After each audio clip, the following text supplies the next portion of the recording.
जीवन में जो भी कृत्य अनिवार्य है और हमने उस पर सेटिस्फेक्शन ले लिया है, कोई काम हम करना चाहते हैं और हमें लगता है कि इस पर हमकी सबकी सहमति हो गई है, तो उसमें फिर विलंब ना करो।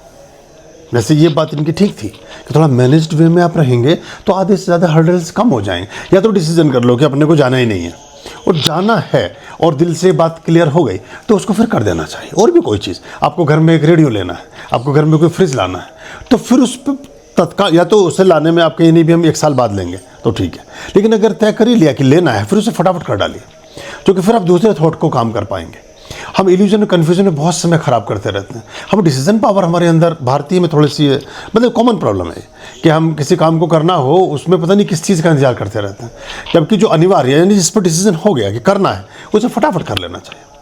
उसमें ज़्यादा विलंब जो है वो उसकी गति और कार्य की जो गुणवत्ता है उसको प्रभावित करता है। तो ऐसे कर सकते हैं। कई बार क्या होता है, देखो जैसे आपका तो मन है कि आश्रम चलें या कहीं जाएं, चलो ठीक हो गया, लेकिन इतना मन से बात नहीं बनती, धन से भी बात बनती है और चीज़ से उसमें थोड़ा सा एक प्रबंधन है, कुछ है, वो भी कारण कभी कभी आ जाता है। उस वजह से भी आदमी सोचता है कि मैं 2 दिन बाद ऐसा करके ऐसे कर लूँगा, ये करूँगा, क्योंकि यहाँ भी देखो हमारे पास तक मिलने आने जाने में खर्चा तो होता ही है।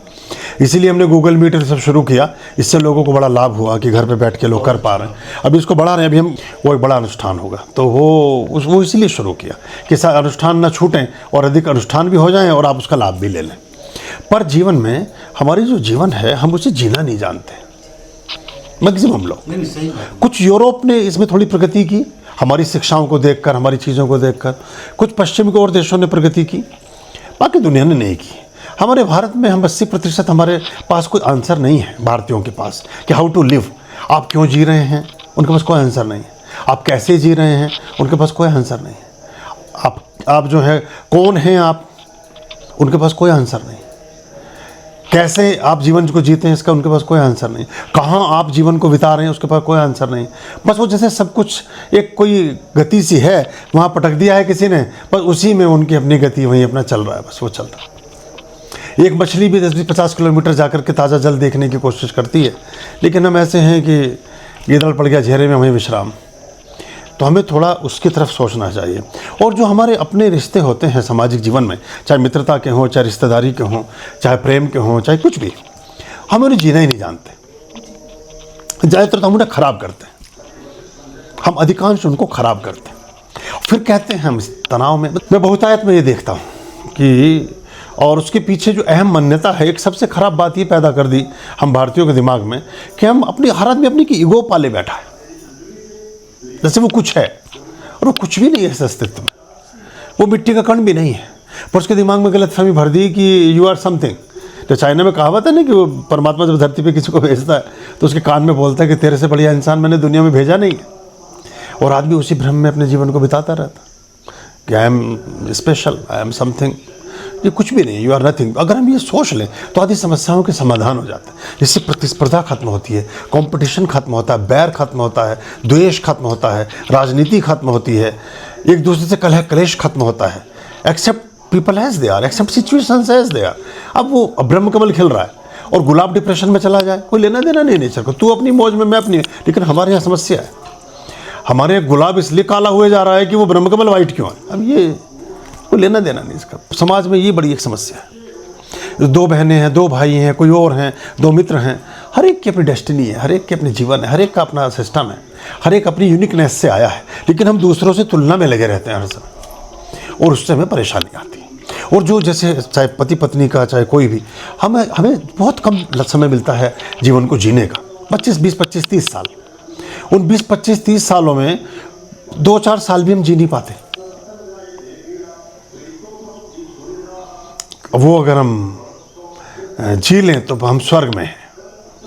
हम एक दूसरे को ठीक ही करने में लगे रहते हैं, और ठीक कोई भी नहीं है दुनिया में परमात्मा के अलावा। कोई भी इंसान इस दुनिया में ठीक नहीं है, और होना भी नहीं चाहिए। मनुष्य होने में आने का मतलब ही ये है कि आप में कुछ गड़बड़ी है, ठीक करने के लिए आप इस मृत्यु लोक में आए हैं। अपने कर्म को अच्छा करेंगे तो आप जीवन में मनुष्यत्व से देवत्व की ओर जाएंगे। लेकिन हर आदमी सोचता है दूसरे के बारे में वो निर्णायक है और अपने बारे में उसको एक्सक्यूज ही चाहिए।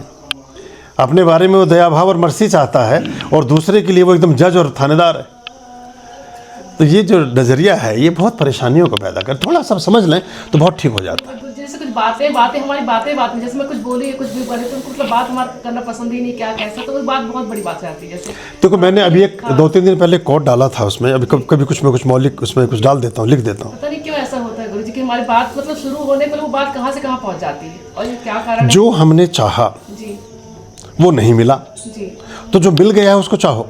जी जो हमने चाहा वो हमें नहीं मिला, जी और जो मिला वो परमात्मा का प्रसाद था, अब इसको चाहो और ठीक होने लगेगा। वो मैं आपकी बात समझे से आप कहते हैं हम हमेशा कहीं देर फॉर हैं और वो कभी भी नहीं होगा। थोड़ा सा समझ से सब, और ये सोचिए हम एक्चुअली हमारे साथ एक और समस्या है इंसानों के साथ, हम ये सोचते हैं कि मरता तो कोई और है। अगर ऐसी कोई भविष्यवाणी हो जाए कि कल 12 बजे कोई भी दुनिया में नहीं रहेगा, तब ऐसे रह जाएंगे क्या जैसे अभी हैं? नहीं रह जाएंगे। अगर मतलब कोई ऐसी और श्योरिटी आ जाए कि कल 12 बजे सबने जाना है भाई, एक ट्रेन चलेगी सीधे स्वर्ग को जाएगी और दुनिया में जितने भी प्राणी मनुष्य हैं सब उसमें चढ़ेंगे और ये तय हो गया और पक्का हो गया, फिर क्या आप ऐसे रहेंगे जैसे आप अभी हैं? नहीं रहेंगे ऐसे। तो बस ये 12 बजे नहीं तो 12 साल बाद की, 20 साल बाद की, 50 साल बाद ट्रेन तो आनी है दरवाजे पे एक दिन।